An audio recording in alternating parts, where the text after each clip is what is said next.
My name is Noelle Baring, and at my father's fundraiser that night, I didn't exist. Not really. I stood near the back wall quiet, in full Air Force dress blues, the creases pressed so sharply they could have cut glass. No one noticed. Or rather, they noticed just enough to avoid eye contact. The servers were more polite than the guests. The scent of champagne and ego drifted through the air, and the whole room sparkled like a crystal eye. My father, Martin Baring, rising political star, worked the crowd like a maestro, shaking hands, offering that campaign-perfect smile. When his eyes landed on me for half a second, he gave a nod so slight it might have been a twitch. Then he turned away. No recognition, no warmth, just a non-event. My cousin Troy didn't bother hiding it. I saw him point at me as he leaned toward my Aunt Colleen voice, low but loud enough to carry. "That's Noelle," he said, chuckling. "The one who plays soldier. She's just a medic." They both laughed. So did my father.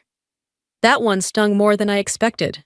Not because it was new, it wasn't, but because I had thought just for a second that maybe being invited meant something had changed. I should have walked out, slipped away like they always wanted me to. Back into the shadows where my absence was more convenient than my presence. But before I could move, the energy in the room shifted. A hush rolled across the hall like a cold front. The heavy doors opened and the crowd turned. The President of the United States had arrived. Flanked by Secret Service, he walked in with the gravity of a storm. My father lit up like a child seeing Santa Claus. He edged forward, clearly, hoping for a handshake or a photo. But the president didn't stop for him, or for anyone in the line of power suits and glittering donors. He scanned the room slow, deliberate, until his eyes found mine. There was a pause. Then he asked loud enough for everyone to hear, "Is that her? Is that Major Baring?" Every head turned. Even my father froze mid-smile. And just like that, the room finally saw me. I wasn't always invisible. Or maybe I was, and I just didn't know it yet. Growing up in the Baring household meant learning early what kind of success mattered. My brother Lucas figured it out right away. He was made for their world clean-cut, quick-witted, always knowing what to say to make adults beam with pride. I, on the other hand, was the quiet one. I didn't rebel. I just didn't fit.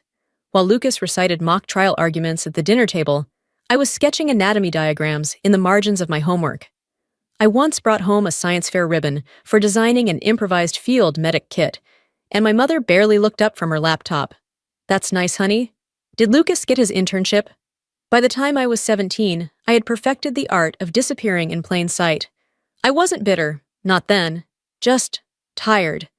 Tired of chasing approval that was never mine to catch. So when college acceptance letters came, I did something that made my parents pause, but not in the way I hoped. I told them I wasn't going to Stanford, that I was enlisting. My father laughed, out loud. My mother looked like I'd just confessed to joining a cult. "Noelle," she said slowly, as if testing whether I was serious. "You're going to throw away your education to join the military." "As what a nurse I want to become a combat medic," I replied. "Air Force, pararescue training." My father's face hardened. "Why would you waste your potential like that? You're too smart to be a grunt." That word, grunt, it landed like a verdict. I remember standing there in the kitchen, the cold tile under my bare feet, wondering how saving lives had become something to be ashamed of. They didn't yell. They didn't disown me. They did something worse. They moved on. Lucas got a new suit for his first law firm internship. I got a pamphlet about deferred enrollment just in case I came to my senses. But I didn't. I passed selection, made it through the pipeline, and every time I was dropped into a mission zone, every time I stabilized someone under fire, I told myself this matters, even if no one back home sees it, especially if they don't. It was in that silence years of it that I learned how to hold myself up, but I'd be lying if I said I never wanted them to look. Just once, just really look. The call came on a Tuesday afternoon. I had just finished a debrief after a multi-casualty evac in Kandahar when my promotion orders came through technical sergeant. It had taken 8 years more deployments than I could count, and a stack of scars, both the visible and invisible kind.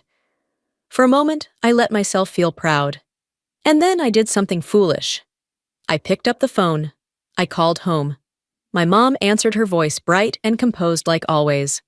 "Noelle, darling, how are you?" she asked like I was calling from grad school instead of a tent 7,000 miles from home. "I've been promoted," I said. "Technical sergeant. There's a small ceremony next week. Nothing fancy, just base protocol." There was a pause so short it could have been a glitch. "That's great, honey," she said. "We'll certainly try to be there. Try." That word echoed like an old injury. I spent the next few days pretending it didn't matter. I polished my boots. I rehearsed standing at attention. I didn't even ask again. But the night before the ceremony, the truth came anyway. She called me. Soft voice, careful tone. "Noelle, I'm so sorry, but we won't make it. Lucas? Well, he didn't make partner at the firm. He's devastated. Your father and I are flying to Chicago tonight. He really needs us right now." I stared at the wall phone pressed to my ear, the silence roaring like static. Lucas didn't make partner. That was the emergency, not my promotion. Not the years of service, the lives saved, the mission survived.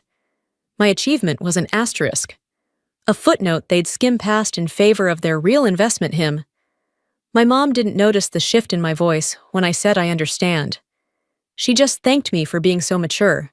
The next morning, I stood in formation on a wind-swept tarmac, my name called by a commanding officer who knew nothing about my family, but respected everything I had done. The metal pinned to my chest felt heavier than it should have. Not because of its weight, but because no one I loved had come to carry it with me. That night, I opened an old notebook I used to keep during training. At the top of the first page, I had once scribbled a quote in shaky handwriting. "They may never clap, but you still get to dance." It wasn't enough, but it kept me standing. Because when your family builds a house where you're not welcome, you learn to become your own shelter. My father's annual fundraiser was held at the Lockwood Club, a place so pristine it felt allergic to fingerprints. Every year the same crowd arrived, lobbyists in sharp suits, socialites in tighter dresses, old money and new ambition swirling together under chandeliers imported from Vienna. And this year, for some reason still unclear to me, I was invited. I almost didn't go. The invitation felt more like an obligation than a gesture of inclusion. But something in me, the same stubborn flicker that had carried me through late-night triage with broken tools and failing light, told me to show up. So I did. I arrived 15 minutes early, the way I was trained, in full dress uniform, ribbons in place, boots shined, hair tied back into the regulation twist I'd done 1,000 times. I didn't expect a red carpet. I didn't even expect a hello, but I wasn't prepared for open mockery either. From across the marble lobby, I caught Troy, the same cousin who once cried when I beat him at chess in 4th grade, leaning toward my Aunt Colleen with a crooked grin. "She looks like she's about to recite the Pledge of Allegiance," he whispered. Colleen laughed. "She still insists on wearing that uniform like it means something." Troy smirked. "She's just a medic. You'd think she saved the world or something." I stood motionless. Not because I didn't hear it, but because I heard it all too clearly. And then I turned to my father. He was standing close enough to have heard every word. He glanced at me, then looked away, offering nothing more than a strained smile. Like this was all harmless, like I was being overly sensitive. That's when I felt the old ache in my ribs, the familiar hollow that had formed in my teenage years and never quite healed. I turned toward the door. I was ready to leave. I didn't need to endure this again. I had survived far worse in places where men bled for inches of dirt. But something shifted. It began as a hush, a change in the tone of the room, like the moment before thunder. The doors opened, and suddenly, every conversation died. The President of the United States walked in. He wasn't smiling, he wasn't posturing. He was moving with intent, flanked by agents shaking no hands, stopping for no cameras. I watched my father straighten his tie and step forward, his face practically glowing. But the president didn't even glance in his direction. His eyes scanned the room once, twice, then landed on me. And then, in a voice that was clear and unmistakable, he asked, "Is that her? Is that Major Bering?"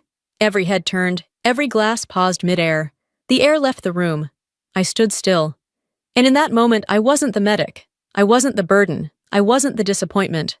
I was someone worth looking at. And they all finally had no choice but to see. After the room exhaled and the whispers began, a man in a slate-gray suit approached me quietly. His steps were precise. His expression unreadable, more field operative than staffer. He introduced himself with a nod. Senior aide to the president. Major Bering, he said in a low voice. The president apologizes if that put you on the spot. He was told you were here and wanted to acknowledge your role in Operation Ilex. The name alone stopped my breath. I hadn't heard it spoken aloud since the mission debrief. Most people never would.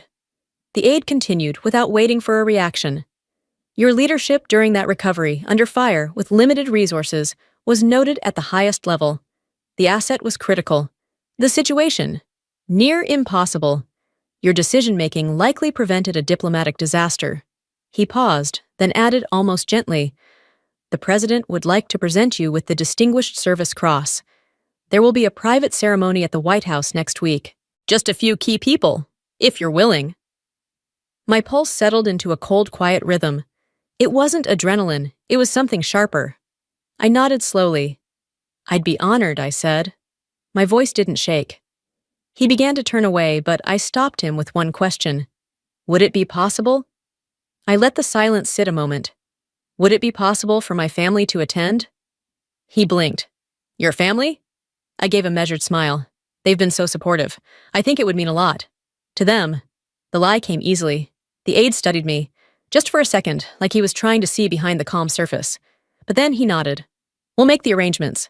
When he walked away, I stood still, not triumphant, not vengeful, just clear. I didn't want them there to impress them, or punish them.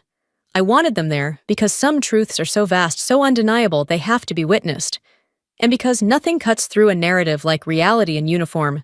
So I sent the invitation, one each to my father, my mother, my brother Lucas, and yes, my cousin Troy. The same people who laughed. The same people who said I was just a medic. Let them see what that meant. Up close. In a room where no one could talk over it, spin it, or pretend it never happened. The West Wing doesn't feel like history from the outside. It feels quiet, almost unassuming. But the moment you step through those doors, everything changes. The room they let us into wasn't large, but it had weight, mahogany panels, a seal inlaid into the floor, portraits lining the walls, presidents' generals' faces etched with decisions that changed lives. My family entered behind me, one by one. My father wore a navy suit 2 shades darker than his campaign posters. He glanced around with a detached curiosity, as if trying to appraise the room like a real estate listing. My mother clutched her handbag too tightly, her movements small and nervous. Lucas stood with the practiced posture of a man used to dominating boardrooms. And Troy looked like someone had just told him they canceled happy hour. None of them knew why they were really here. I hadn't told them about the award. I hadn't told them anything at all. They assumed I imagined that I had pulled some strings, maybe leveraged a contact. Maybe I was still seeking approval. Let them assume. A staff member asked us to stand. The doors opened. The president walked in, followed by 2 senior officers, one from the Joint Chiefs, the other in full service dress. And for the first time since childhood, my father didn't look like he was in control of the room. The president didn't stop to greet anyone. He walked straight to me, took my hand, then placed the other on my shoulder and said, Major Bering, thank you for coming. I've wanted to do this for a long time.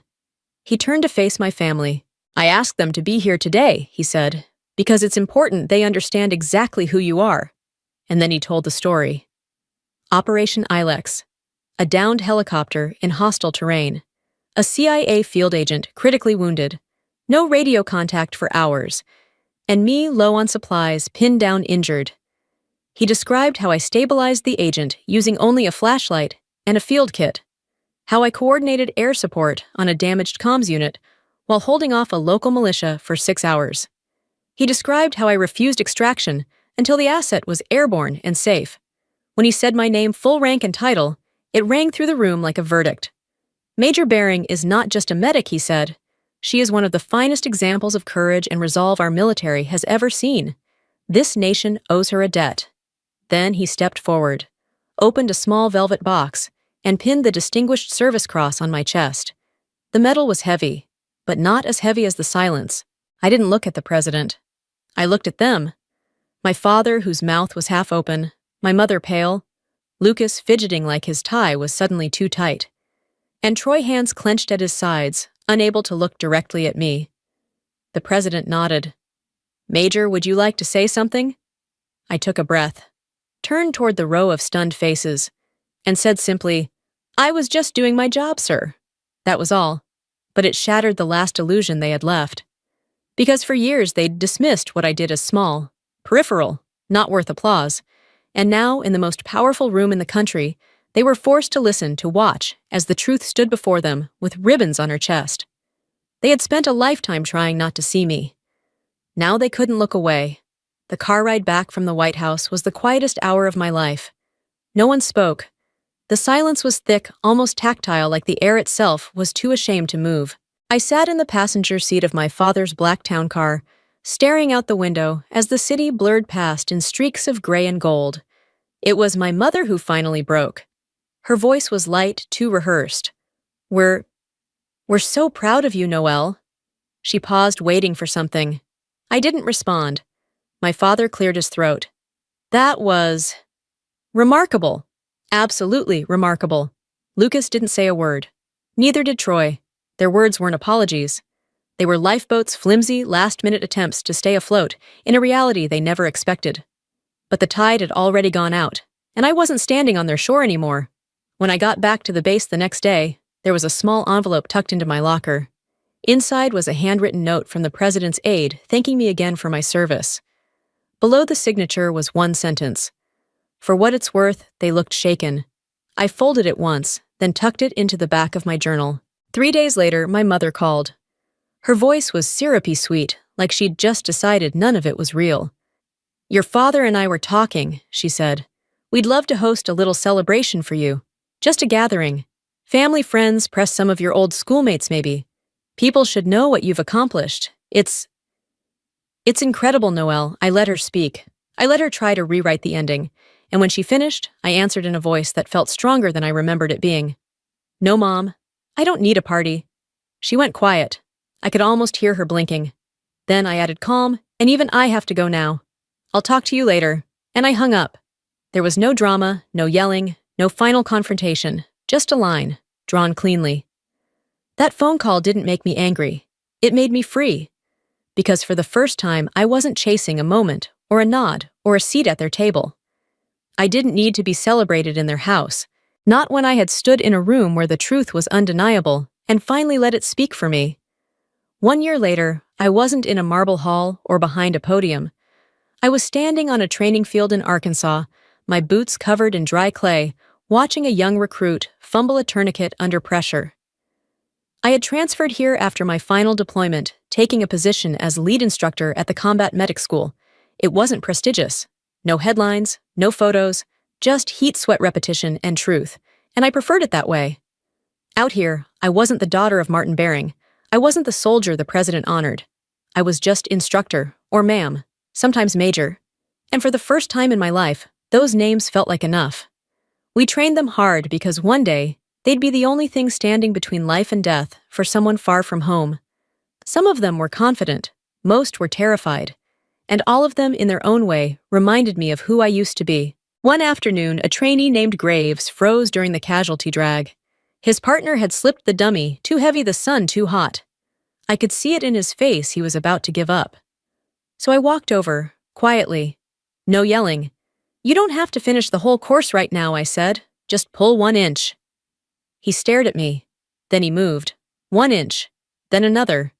Eventually, the whole body cleared the line. He didn't thank me. He didn't need to. The lesson had already landed where it needed to.